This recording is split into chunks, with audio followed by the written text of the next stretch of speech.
Hi friends, എല്ലാവർക്കും നമസ്കാരം. ഇന്ന് ഞാൻ നിങ്ങളോട് ഷെയർ ചെയ്യാൻ പോകുന്നത് ക്രൈസ്റ്റ് ട്രാമിനെ കുറിച്ചാണ്. ഇവിടെ നമ്മളിന്ന് ട്രാം ടൂറിന് റെഡി ആയിട്ടാണ് നിൽക്കുന്നത്. ഞാൻ എൻ്റെ കൂടെ ഫാമിലിയുണ്ട്, ഞങ്ങളുടെ ഫ്രണ്ട്സും ഫാമിലിയും ഉണ്ട്. അപ്പോൾ നമുക്കിങ്ങനെ ട്രാമിലേക്ക് പോകാൻ നോക്കാം. അപ്പോൾ നമുക്കിത് ഓൺലൈനിൽ ബുക്ക് ചെയ്യാൻ പറ്റും, അല്ലെങ്കിൽ ഡയറക്റ്റ് കണ്ടക്ടറിൽ നമുക്ക് ടിക്കറ്റ് ബുക്ക് ചെയ്യാൻ പറ്റും. ഏകദേശം 48 സീറ്റുള്ള ട്രാമാണ്.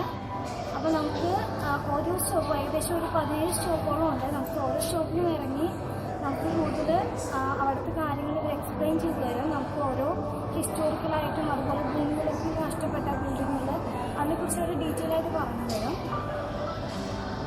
നമ്മുടെ കൂടെയുള്ള ലിൻസൺ ചേട്ടൻ്റെ ഫാമിലി, പിള്ളേരൊക്കെ അവിടെ ഇടയ്ക്ക് പോയിക്കാണ്. പിന്നെ ഡെന്നിച്ചേട്ടൻ്റെ ഫാമിലി എല്ലാവരും ഉണ്ട്.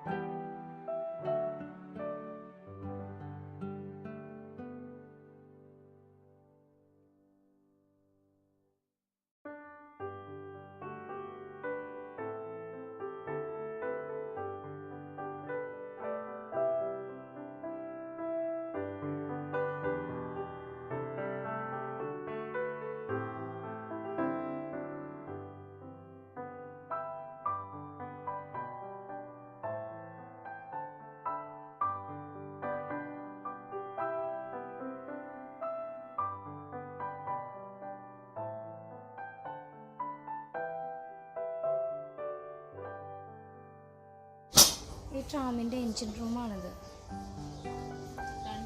ഏകദേശം 48ഓളം സീറ്റ് ഉണ്ട്. 2 സൈഡിലും എൻജിനുണ്ട്.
ക്രൈസ്റ്റ് ചർച്ച് കത്തീഡ്രൽ ചർച്ചാണ്. ഇത് ഭൂമിയുലകത്തിൽ ഏകദേശം നശിച്ചു പോയൊരു ബിൽഡിംഗാണ്. ഇപ്പോൾ അത് രണ്ടാമത് കൺസ്ട്രക്ട് ചെയ്തു. 2028 ഇതിൻ്റെ കൺസ്ട്രക്ഷൻ പൂർത്തിയാകും. വളരെ ഫേമസ് ആയിട്ടുള്ള ഒരു ചർച്ചാണ്. Realistically, maybe 10-15 years, but we'll just see what they do. $154.3 million is the latest estimate for rebuilding the Christchurch Cathedral. Trip അവസാനിച്ചു. നല്ല അടിപൊളി ട്രിപ്പായിരുന്നു. പക്ഷെ നാട്ടിലൊരു ബസ്സിൽ കയറിയൊരു ഫീലായിരുന്നു. അതായത് കണ്ടക്ടർ, പിന്നെ ഡ്രൈവർ, പിന്നെ 2 സൈഡിലും എൻജിനുണ്ട്. ഏകദേശം 48 പേരെ അക്കോമഡേറ്റ് ചെയ്യാൻ പറ്റിയ സീറ്റുകളാണുള്ളത്. നമുക്ക് ഓൺലൈനിൽ വേണമെങ്കിൽ ബുക്ക് ചെയ്യാൻ പറ്റും. അതുപോലെ തന്നെ ഡയറക്റ്റ് കണ്ടക്ടറിനെ നമുക്ക് ടിക്കറ്റ് വാങ്ങിക്കാൻ പറ്റും. എല്ലാവർക്കും എൻ്റെ വീഡിയോ ഇഷ്ടമായെന്ന് പ്രതീക്ഷിക്കുന്നു. നിങ്ങൾക്ക് ഇഷ്ടപ്പെട്ട് കഴിഞ്ഞാൽ സപ്പോർട്ട് ചെയ്യുക. Thank you.